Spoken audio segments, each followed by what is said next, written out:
अस्सलाम वालेकुम। आज मैं बात करूंगी purse pragmatism and pragmatism and how to make our ideas more clear. First, little pragmatism in relation to verification principles. So let's begin. Pragmatism is the principle of inquiry and account of meaning first proposed by C.S. Peirce in 1870s. पर pragmatism एक ऐसा concept है जिसमें हम ये जानने की कोशिश करते हैं कि जो हमारे कॉन्सेप्ट्स हैं उनको हम लोग मजीद बेहतर तरह से कैसे जान सकते हैं। सो pragmatist की जो फिलोसफी है उसका फाउंडर पर्स को माना जाता है। While he employed as a chemist, he made major contributions to philosophy, to linguistics, logic, and mathematics. And he met fellow founding pragmatist William James at Harvard, and the two were the founding members of Metaphysical Club in 1872 and mathematics. So he met his fellow founding pragmatist William James at Harvard, and both उनमें metaphysical club में बहुत सारे lawyers भी थे who have inclination towards philosophy, and बहुत सारे जो different philosophers भी थे। इसमें जो पर्स है वहाँ विलियम जेम्स के मुताबिक मेटाफिजिकल क्लब में पर्स ने प्रैग्मेटिज्म की जो फिलोसफी थी उसको एस्पाउस किया था, उसको बनाया था। So the two were the founding members of the metaphysical club in 1872। Purse की जो प्रैग्मेटिज्म है उसका क्रक्स ये है कि कोई भी स्टेटमेंट को आप सही उसी वक्त मानेंगे, उस वक्त उसको मीनिंगफुल मानेंगे जब आप ये देखेंगे कि उसका कोई ना कोई प्रैक्टिकल कॉन्सिक्वेंस होना चाहिए। उसको आप आम जिंदगी में उसकी प्रैक्टिकलिटी कर सकें, आप उसको आम ज़िंदगी में इस्तेमाल कर सकते हैं। सो पर्स ये चाहता ये था कि जैसे फ़िलासफ़ी आपकी मेयर एब्स्ट्रैक्ट कॉन्सेप्शंस के ऊपर बेस कर रही होती है, वो मेयर स्पेकुलेशंस यानी कि महज मफरूज़ों के ऊपर बेस कर रही होती है। कोई भी स्टेटमेंट जब आप फ़िलासफ़ी के अंदर बात करते हैं तो उसमें हम फ़िलासफ़िकली तौर पर देखें तो एक्सपेरिमेंटेशन की ज़रूरत नहीं होती है। लेकिन क्योंकि जैसे ही वर्ड इवॉल्व करता है तो हमें अपने आइडियाज़ को ज़्यादा क्लियर करने की ज़रूरत होती है। पर्स ने यही कहा कि जितने भी हमारे मेटाफिजिकल बिलीव्स हैं, जितने भी हमारी मेयर स्पेकुलेशंस हैं, हमारे सिर्फ और सिर्फ मफरूज़े हैं, उन्हें भी हमें एक्सपेरिमेंटली प्रूव करना चाहिए ताकि हम उनकी वैलिडिटी को एक तो नंबर 1 प्रूव कर सकें, सेकेंडली हम ये देख सकें कि क्या वो कॉन्सेप्ट्स या वो क्लेम्स जो कि हम होल्ड करते हैं उनका हमारी ज़िंदगी पे कोई प्रैक्टिकल असर भी पड़ता है या नहीं पड़ता। सो प्रैग्मेटिस्ट ये कहते हैं कि that all philosophical concept should be tested where scientific experimentation, and the claim तभी सही माना जाएगा अगर वो यूज़फुल होगा, अगर वो सोसाइटी की प्रोग्रेस में इस्तेमाल किया जा सकेगा, अगर उससे आपको कोई ना कोई फ़ायदा होगा। And that experience consist in transacting with rather than representing nature. And third जो चीज़ वो लैंग्वेज के बारे में वो ये कहते हैं कि प्रैग्मेटिस्ट ये मानते हैं कि language is a source of communication among human beings. ठीक है, यानी कि इंसान एक दूसरे से बात करने के लिए, गुफ्तगू करने के लिए लैंग्वेज का सहारा लेते हैं। वो ये कहते हैं कि वो जो लैंग्वेज है ना are not fully made explicit, यानी कि वो पूरी तरह से बयान नहीं की जा सकती। क्यों बयान नहीं की जा सकती? वो इस वजह से क्योंकि लैंग्वेज आपके पास फिक्स नहीं है। ठीक है, कुछ आपके पास यूनिवर्सल चीज़ें हो सकती हैं, जैसे कि जेंडर के लिए आप he for the male and she for the female use कर रहे हैं, that is the universal terms. लेकिन बहुत सारे जो लैंग्वेजेस हैं ना वो सिर्फ आपके कल्चरल कॉन्टेक्स्ट में आप बात कर रहे होते हैं, ट्रेडिशनल कॉन्सेप्ट में बात कर रहे होते हैं, इसीलिए जो लैंग्वेजेस हैं वो फिक्स्ड नहीं होती। लैंग्वेजेस आपके पास इवॉल्व करती रहती हैं। इसकी एग्जांपल कुछ यूँ लेते हैं कि जैसे जेंडर की मैंने बात की कि जेंडर में हम लोग इस्तेमाल कर रहे हैं ही एंड शी को, लेकिन आप देखते हैं कि आजकल जेंडर डिस्फोरिया की वजह से बहुत सारे जो दूसरे जेंडर्स हैं वो भी आपके सामने आ रहे हैं, जिसमें LGBTQ ग्रुप्स हैं, और वो अपने आप को ना तो ही में ले रहे होते हैं ना ही वो शी में ले रहे होते हैं, आइदर शी मेल और ही मेल, ही फीमेल। तो वो इस तरह से कुछ करके ट्रांसजेंडर्स और बहुत सारे ऐसे जेंडर्स की जो डिबेट चल रही है आप लोग जानते ही हैं। सो वो ये कहते हैं कि अब लैंग्वेज जो इवॉल्व हुई है ना LGBTQ की वजह से, वो आप उनको दे कह लें या इट कह लें, इसका मतलब ये हुआ कि लैंग्वेज के आप कल्चरल और ट्रेडिशनल कॉन्टेक्स्ट में तब्दीली आती रहती है, और वो जो लैंग्वेजेस हैं क्योंकि वो इवॉल्व करती रहती हैं प्रैग्मेटिस्ट के मुताबिक, तो इसी वजह से they can never be fully made explicit. Right, उसके बाद देखते हैं कि कोई भी हाइपोथेसिस प्रैग्मेटिस्ट ये कहते हैं कि आप उसको तभी सही मानेंगे अगर वो हाइपोथेसिस आपके पास वेरिफिकेशन प्रिंसिपल्स के ऊपर पूरा उतरता हो, यानी कि अगर आप उसके उस स्टेटमेंट को प्रूव करें तो वो आपको आप उसको प्रूव कर सकें स्टेटमेंट को। और आप देखते हैं कि आप सिर्फ उन्हीं स्टेटमेंट्स को प्रूव कर सकते हैं जिनके पास आपके पास जब कोई उसका एक सेंसिबल आपके पास इंफॉर्मेशन होती है, यानी कि आपने अपनी सेंसेस के ज़रिए से उन चीज़ों को देखा होता है, महसूस किया होता है। अगर आपके पास मेयर जो मेटाफिजिकल कॉन्सेप्ट्स हैं, जिन चीज़ों को हमने कभी देखा नहीं है, उन चीज़ों को प्रूव करना बहुत मुश्किल है। लेकिन पर्स ये कहते हैं कि हमें जितने भी मेटाफिजिकल बिलीफ्स हैं हमारे, यानी कि वो doctrines of reality and God and universe, हमें उनको भी प्रैक्टिकलिटी में प्रूव करना चाहिए। सो पर्स प्रैग्मेटिज्म को डिफाइन इस तरह से करते हैं, वो ये कहते हैं कि nothing else than a logic of abduction. अब एबडक्शन की फिलोसफी क्या होती है? एबडक्शन जो होता है ना, कि हम लोग के पास बहुत सारी ऑब्जर्वेशंस होती हैं।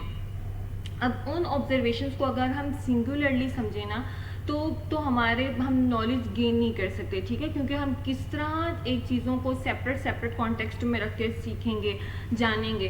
तो हम क्या करते हैं, हम एक जनरलाइज्ड प्रिंसिपल्स ले लेते हैं, उन ऑब्जर्वेशंस को देखते हुए एक जनरलाइज्ड प्रिंसिपल बना लेते हैं। इसकी एग्जांपल यूँ हो सकती है कि जैसे पीरियोडिक टेबल में जब एलिमेंट्स आपको पता है डिस्कवर हो गए, ठीक है, अब वो इतने सारे एलिमेंट्स और आपको उनको सेट करना है ताकि आप उनको समझ सकें, तो आपको उनको पीरियोडिक टेबल में सेट करना है, ठीक है।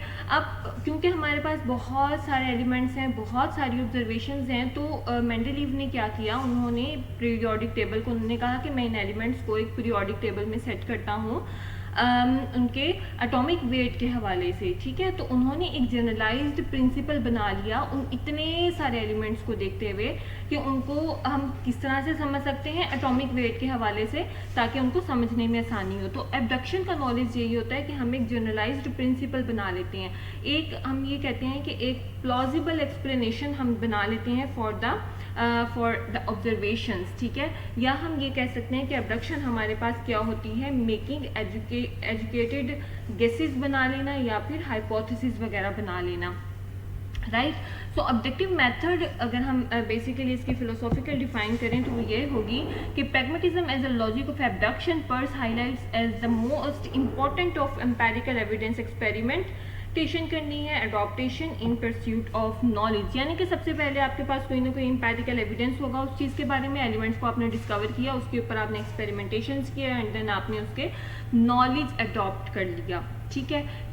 अब आप ये कहते हैं कि that it emphasises that an understanding of world, कि दुनिया को हम कैसे समझते हैं। वो कहता है कि दुनिया को हम ऐसे ही समझते हैं, हम डे टू डे लाइफ में भी प्रैग्मेटिस्ट फिलॉसफी को अपनाते हैं, ठीक है, चीज़ों को समझने के लिए, कुछ जनरलाइज्ड प्रिंसिपल्स बनाने के लिए, ठीक है। इसी तरह से वो कहते हैं कि हम चीज़ों को और दुनिया को समझते हैं जिस तरह से हम उनके साथ इंटरेक्ट करते हैं, जिस तरह से हम चीज़ों को एक्सपीरियंस करते हैं, हम उसी तरह से दुनिया को समझने की कोशिश करते हैं। So the meaning of conception is to be sought in practical bearings, ठीक है, उनके प्रैक्टिकल इफेक्ट्स क्या होते हैं वो होंगे, and that the function of thought is to guide the action and the truth is preeminently to be tested by the practical consequences of the belief, ठीक है। अब यहाँ पर जो पर्स हैं वो 3 प्रोपोजिशंस बनाते हैं प्रैग्मेटिस्ट को लेके। वो ये कहते हैं कि सबसे पहले तो आपने सेंसेस के ज़रिए से आइडियाज़ जनरेट कर लिए अपने माइंड में, ठीक है। So everything in our mind is based on something generated by our, जो हमारी सेंसेस ने जनरेट कर दिया है वो हमने हमारे माइंड में आइडियाज़ के तौर पे सेव हो चुका है। अब क्या होता है, अब हम बहुत सारी, अब दिन में देखते हैं बहुत सारी ऑब्जर्वेशंस करते हैं, अब आपके माइंड में उसको स्टोर करने के लिए उन ऑब्जर्वेशंस में आपको जो कम्युनैलिटी प्रिंसिपल्स होते हैं, यानी कि कुछ ऐसे प्रिंसिपल्स जो कि उनमें कॉमन होते हैं, आप उनको जनरलाइज्ड कर लेते हैं, ठीक है। आप कैसे जनरलाइज कर लेते हैं, वो कहते हैं कि ये होता है मेकिंग परसेप्चुअल जजमेंट्स करके, ठीक है। परसेप्चुअल जजमेंट्स क्या होती हैं कि इंक्लूड द जनरलिटी, ठीक है। आपके पास बहुत सारी ऑब्जर्वेशंस आई दिन में, आपके सेंसेस से आपने चीज़ों को सेंस किया, ऑब्जर्वेशंस बन गई, अब आपने क्या किया कि वो आपके, क्योंकि वो आपके परसेप्शंस हैं, आपने देखी हैं वो चीज़ें, आपने सेंस की हैं, अब आपने एक जनरलाइज्ड प्रिंसिपल बना लिया उन चीज़ों को लेके, और इससे क्या हुआ कि आपके पास एक डिफाइनिंग नॉलेज आ गया, एक डिफाइनिंग इंफॉर्मेशन आ गई इतनी सारी ऑब्जर्वेशंस को लेके, ठीक है, एक generalised information. So which enable us to produce general statements based on them. So the subconscious uses of abduction to produce आपने इस्तेमाल किया उसको परसेप्चुअल जजमेंट्स को बनाने के लिए अपने अबडक्शन प्रिंसिपल को, and then conscious mind doesn't criticise those perceptual judgements, ठीक है, यानी कि आपका जो कॉन्शियस माइंड है वो उन परसेप्चुअल जजमेंट्स को इजीली कंप्रीहेंड कर लेता है, ठीक है। अब आप देखें कि ये तो हो गया प्रैग्मेटिकली सोचना। अनप्रैग्मेटिकली सोचना क्या होता है? अनप्रैग्मेटिकली सोचना ये होता है कि जब आप कोई भी कॉन्सेप्ट रखते हैं, कोई भी बिलीफ रखते हैं, कोई भी क्लेम रखते हैं, आपका उस क्लेम को लेके, उस स्टेटमेंट को लेके, उस बिलीफ को लेके कोई भी एक्सपीरियंस नहीं होता, ठीक है। और आप क्या करते हैं कि जो भी आपके बिलीफ होते हैं ना, आप कोशिश ये करते हैं कि आप धूस दें उसको दूसरों के ऊपर, ठीक है। इसकी एग्जांपल यूँ लें कि जैसे विनीगर है, विनीगर को आपने कभी टेस्ट नहीं किया, लेकिन आप मानते हैं, आपका एक जनरल बिलीफ है, आपने किसी से सुनी सुनाई बात है कि विनीगर स्वीट इन टेस्ट होता है, ठीक है। अब आप कहते हैं कि विनीगर की आप बॉटल लेकर आए हैं, बॉटल के ऊपर लेबल लगा है कि that is it sour in taste, लेकिन आप ये कहेंगे कि नहीं, ये बॉटल का लेबल गलत है, या जो किसी ने आपको कहा कि ये इसका टेस्ट सॉवर होता है, स्वीट नहीं होता, आप कहेंगे नहीं, इसका स्वीट ही टेस्ट होता है। आपने उसको बिल्कुल गलत साबित कर दिया, आपने उस लेबल को गलत साबित कर दिया। क्यों? क्योंकि आपका एक सेट बिलीफ है और उसको, उन सेट बिलीफ्स को आप चेंज नहीं करना चाहते, ठीक है। आप एक्सपेरिमेंट ही नहीं करना चाहते, आप चीज़ों का एक्सपीरियंस ही नहीं करना चाहते। इसकी एग्जांपल यूँ ले सकते हैं ऑन अ लाइटर नोट कि जब ब्लैक कैट आपका रास्ता काट जाती है, तो बहुत सारे जो सुपरस्टिशियस लोग हैं वो ये मानते हैं कि अगर वो रास्ता काट जाए तो आपको रूट चेंज कर लेना चाहिए है, क्योंकि जिस रूट पे भी आप जा रहे होंगे वो वहाँ पर कुछ गलत हो जाएगा आपके साथ। तो बहुत सारे लोग ऐसे होंगे जो कि वाकई ब्लैक कैट को देख के अपना रूट चेंज कर लेंगे, right. That is when you think unpragmatically, ठीक है। आपने एक्सपीरियंस किया नहीं है चीज़ों को, लेकिन आपने, क्योंकि आपने सुनी सुनाई बात है और तो आपने रूट अपना चेंज कर लिया। लेकिन आपको करना ये चाहिए कि आपको उसके प्रैक्टिकल कॉन्सिक्वेंसेस देखने चाहिए। That is when you think pragmatically, ठीक है। ये बहुत ही खूबसूरत लाइन मुझे लगी थी कि to think unpragmatically is to force a square peg of authoritative tenets into a hole of experience. जहाँ पे कोई चीज़ नहीं फंस रही होती ना, आप वहाँ पर अपने बिलीव्स को फंसा देते हैं बस, राइट। सो यहाँ पर जब पर्ट्स ने ये स्टार्ट किया था ना, तो प्रेगमेटिज्म के बारे में जब उसने लिखा तो उसने ये कहा कि that belief is that upon which one is prepared to act, ठीक है। आपके बिलीव्स वो होते हैं जिस पे आप अमल करने के लिए तैयार होते हैं। सो आपके बिलीव्स ऐसे ही होने चाहिए। सो यहाँ पर जो अब फर्स्ट बात करते हैं कि आपको बिलीफ की फिक्सेशन कैसे करते हैं। सो फिक्सेशन ऑफ बिलीव्स, यहाँ पर ये 4 मेथड्स आउटलाइन करते हैं। इसमें जो लास्ट मेथड है वो साइंटिफिक मेथड है, वही आपका प्रैग्मेटिस्ट का मेथड है। वो कहते हैं कि कुछ हमारे बिलीव्स ऐसे होते हैं जिसको में हम कहते हैं कि ये मेथड ऑफ टेनेसिटी है। इसमें हम ये करते हैं कि हमारे कुछ ओल्ड बिलीव्स होते हैं, उनके साथ हम लोग जमे रहते हैं, ठीक है। Which involves clinging to a belief simply because one wants it to be true. हम मानते हैं, हम चाहते हैं कि ये जो हमारा बिलीफ है ना, बस यही ठीक हो। हम नहीं देखेंगे कि दूसरे बिलीव्स भी सही हो सकते हैं। फॉर एग्जांपल, अगर हमारी पॉलिटिकल कोई पार्टी है ना, कोई पसंदीदा पॉलिटिकल पार्टी है, हम उसकी सारी गलतियां एक तरफ कर देंगे, उसकी सारी अच्छाइयाँ एक तरफ कर देंगे। हम सारी अच्छाइयों को देखने लग जाते हैं और सारी बुराइयों को दूर कर देते हैं, ठीक है। क्यों? क्योंकि हमारे सेट बिलीव्स हैं, हम बदलना ही नहीं चाहते अपने सेट बिलीव्स को, राइट। सो सेकंड मेथड क्या होती है? Method of authority. अब आप किसी अथॉरिटी को, किसी इंस्टीट्यूशन को, किसी बहुत ही बड़े फिगर को अथॉरिटी दे देते हैं कि वहाँ से जो भी इंफॉर्मेशन आएगी आपके पास वो वैलिड इंफॉर्मेशन होगी। आप उसको टेस्ट नहीं करेंगे कि वाकई वैलिड है या नहीं। जिस तरह दुनिया में जो बड़े बड़े इंस्टीट्यूशंस हैं, जहाँ से जब आपके पास कुछ फिगर्स आते हैं तो आप उनको सही मान लेते हैं, जैसे IMF की तरफ से आ गया या वर्ल्ड बैंक की तरफ से आ गया, या बहुत सारे जो अमेरिकन सोर्सेज हैं, वहाँ से जब आपके पास इंफॉर्मेशन आती है ना, वो चाहे आपके अपने मुल्क के बारे में हो, लेकिन आप उसको आंखें बंद करके सही मान लेते हैं, क्योंकि आपने उनको वो अथॉरिटी दे दी होती है कि यहाँ से जो इन्फॉर्मेशन आएगी वो बिल्कुल ठीक होगी और हम उसको हर सूरत में एक्सेप्ट करेंगे। वो कहते हैं कि थर्ड बिलीफ क्या होता है कि वो आपका ए प्राइरी होता है या डिडक्टिव रीजनिंग होती है, ठीक है, which involve forming a belief. आप बना लेते हैं based on logical deductions from self evident और प्रीवियसली एस्टैब्लिश्ड, यानी कि कुछ आपके पुराने बिलीफ चल रहे होते हैं, कुछ आपके पुराने एक्सपीरियंसेस होते हैं, उन्हीं बेसिस की बिना पर आप अपने फ्यूचर में भी को भी जज कर रहे होते हैं, ठीक है, तो आप इस तरह से डिडक्टिव रीजनिंग कर लेते हैं। वो कहते हैं कि जो फोर्थ और सबसे रिलायबल मेथड है फिक्सेशन ऑफ बिलीफ में, वो आपका साइंटिफिक मेथड है, जिसमें आप क्या करते हैं कि सबसे पहले आप सेंसेस होती हैं आपकी, ठीक है, आप ऑब्जर्व करते हैं चीज़ों को, देन आप उनको टेस्ट करते हैं चीज़ों को, आप हाइपोथेसिस बना लेते हैं, एक्सपेरिमेंटेशंस कर लेते हैं, आप हाइपोथेसिस को फिर रिफाइन करते रहते हैं एविडेंसेस के थ्रू। यानी कि हाइपोथेसिस क्या होते हैं, मफरूज़े होते हैं।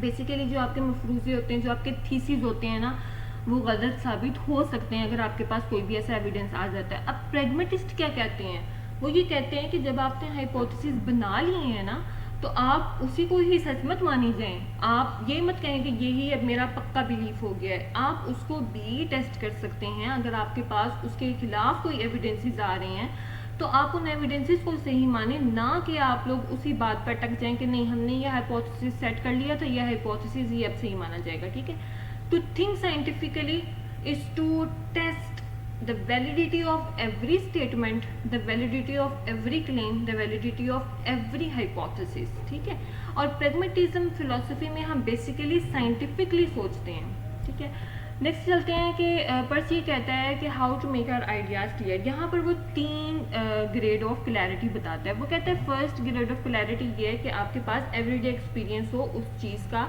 जिस भी चीज़ के बारे में आप उसकी प्रैक्टिकल कॉन्सिक्वेंसेस को जानने की कोशिश करने लगे हैं। फॉर एग्जांपल आपने ये कहा कि ग्रेविटी, क्योंकि आप डेली और हर वक्त ही बल्कि उसके साथ इन टच हैं, ग्रेविटी के कॉन्सेप्ट के साथ इन टच हैं। ठीक है, my inclination to keep some part of the body in stable contact, के हमारा एक स्टेबल कॉन्टेक्ट रहता है हमारी जो बॉडी का विद द ग्राउंड। ठीक है, हम लोग हॉरिजॉन्टल रहते हैं और हम लोग अपनी पोजीशन हमारी मेंटेन रहती है। ठीक है, अब आपको ये पता चल गया कि ये ग्रेविटी है जिसकी वजह से हम लोग अपनी स्टेबल पोजीशन में रहते हैं। ठीक है, आपको वर्ड एक पता चल गया ग्रेविटी का, ये आपकी फर्स्ट ग्रेड ऑफ क्लैरिटी है। सेकेंड ग्रेड ऑफ क्लैरिटी ये है कि you should be capable of believing and then you should be capable of defining the concept. आपको ग्रेविटी का पता चल गया कि ग्रेविटी है, अब आप ग्रेविटी को अच्छे से डिफाइन कर सकें।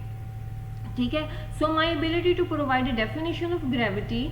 ठीक है, ग्रेविटी की क्या डेफिनेशन, की एक ऐसी फोर्स है जो कि चीज़ों को जमाए रखती है एक जगह के ऊपर। ठीक है, like the centre of the earth represents A grade of clarity, आपको मिल गई। ठीक है, अब वो कहता है कि जो थर्ड ग्रेड ऑफ क्लैरिटी है वो ये है कि आप ये देखें कि अगर आपने जो ग्रेविटी के बारे में डेफिनेशन बनाई है वो कितनी वैलिड है, वो कितनी ट्रू है, कि उसके आपको इफेक्ट्स क्या नज़र आते हैं। ठीक है, so we must also know what effects to expect from holding that concept to be true, कि क्या उसके इफेक्ट्स आएंगे अगर हम उस कॉन्सेप्ट को सही मान लेते हैं, ग्रेविटी की डेफिनेशन को सही मान लेते हैं। दिस इज द थर्ड जो ग्रेड ऑफ क्लैरिटी है ना, यहाँ पर इसको पर्स कहता है कि that is the pragmatic maxim.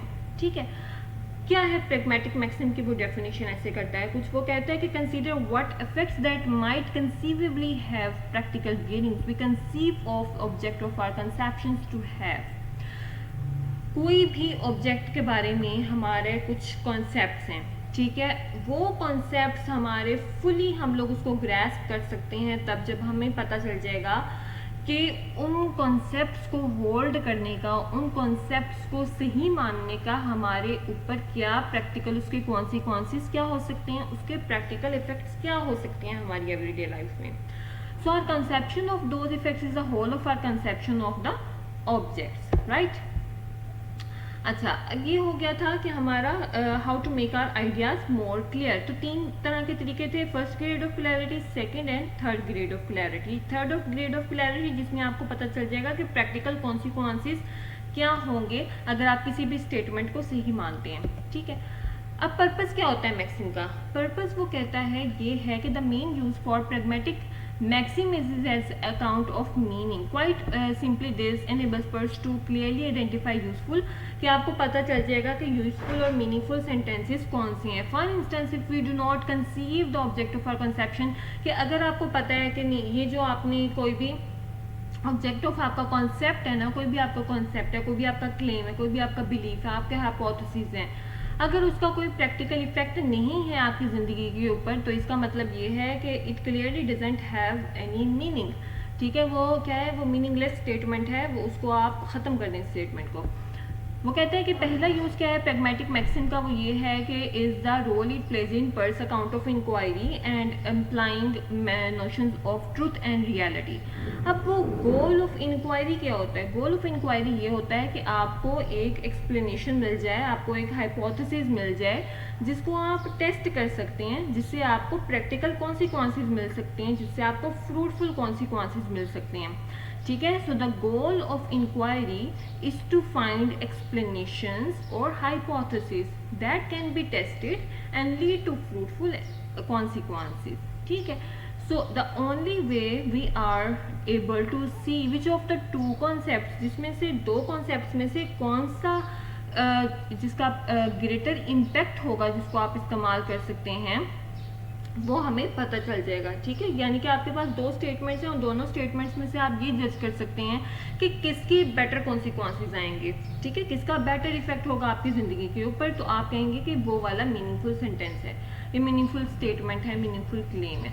Second, वो ये कहता है कि जितने भी आपके मेटाफिजिकल बिलीव्स हैं ना, आपको पता चल जाएगा कि वो जो मेटाफिजिकल बिलीफ्स हैं, कौन से बिलीफ्स हैं जो कि सही हैं और कौन से बिलीफ्स हैं जिनको आप कहेंगे टर्न्ड टू बी मीनिंगलेस, वो आपके पास बिलीफ्स गलत हैं। मेटाफिजिक्स आपको पता है वो क्या होती है कि the study of reality, existence, nature of space and time and space and time relationship के बारे में आप इसमें बात करते हैं, रिलेशनशिप बिटवीन माइंड एंड पर जो यहाँ पर जो मेटाफिजिक्स होता है ना, उसके लिए हमारे पास जो भी स्टेटमेंट्स होती हैं ना, ज़रूरी नहीं है कि हमारे पास कुछ एम्पेरिकल एविडेंसेस भी हों। अब यहाँ पर जो पर्स हैं वो मेटाफिजिकल क्लेम्स को टोटली डिनाई नहीं कर देते, वो ये नहीं कहते कि ये कॉन्सेप्ट ऑब्सोलीट हो चुके हैं। पर्स ये मानते हैं कि जो मेटाफिजिकल बिलीव्स है ना आपके पास, वो बहुत ही इम्पोर्टेंट फिलोसफी है इन फिलोसफी, लेकिन उनमें आपको ये देख लेना चाहिए कि कौन से ऐसे मेटाफिजिकल कॉन्सेप्ट्स हैं that are turned to be meaningless और कौन से ऐसे हैं जो कि मीनिंगफुल कॉन्सेप्ट्स हैं। ठीक है, आपको ये ज़रूर देख लेना चाहिए।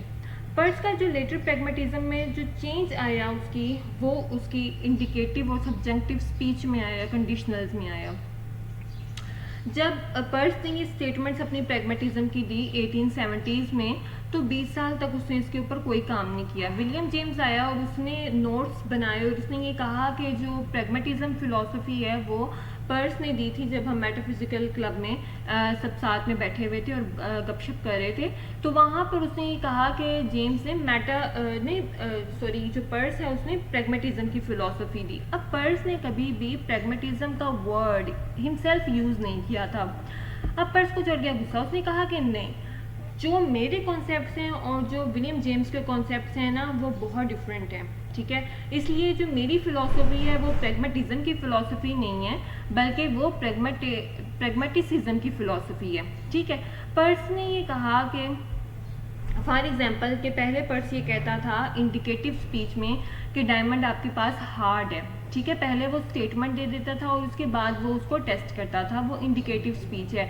यानी कि पहले उसने कह देना कि विनीगर जो है ना वो एक एसिटिक एसिड है, यानी कि vinegar is a dilute acetic acid. अब उसने आगे ये कहना कि अगर आप लिटमस पेपर को उस एसिटिक एसिड के अंदर डिप करेंगे ना, तो लिटमस पेपर रेड हो जाएगा।